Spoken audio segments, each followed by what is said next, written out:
les 10 dernières nuits de Ramadan. Alors, il y a une invocation qu'il faut absolument que tu dises. Alors, apprends-la et partage-la, car la nuit du destin se trouve bien, dans l'une des nuits à venir. Un jour, Aïcha a dit au prophète Mohammed alayhi salatu wassalam, si j'avais connaissance de d'où se trouvait la nuit du destin, bien, que devrais-je dire bien, durant cette nuit?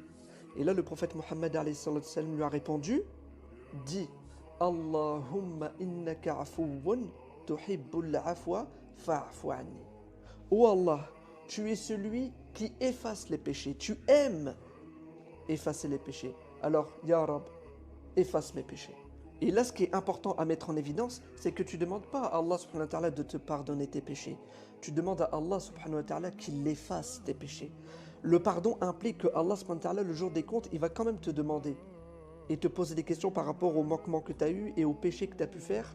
Et par la suite, par sa permission, il va te pardonner.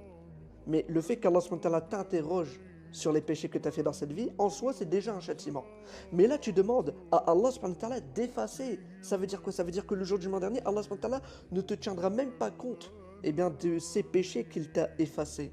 D'où l'importance bien, de faire cette invocation-là en l'occurrence. Alors mon frère, ma soeur, ne passe surtout pas tes nuits sans prononcer cette invocation. T'imagines mon frère, ma soeur, tous tes péchés effacés, ton cœur purifié. Alors ne la manque pas, ne laisse pas cette nuit s'envoler. Donc n'hésite pas à partager cette invocation afin que tous ensemble, on puisse remettre nos compteurs à zéro par rapport à nos péchés. Qu'Allah subhanahu wa ta'ala accepte notre mois de Ramadan, qu'il accepte nos prières, qu'il accepte nos lectures et qu'il fasse que nous puissions sortir de ce mois meilleur que lorsqu'on est entré.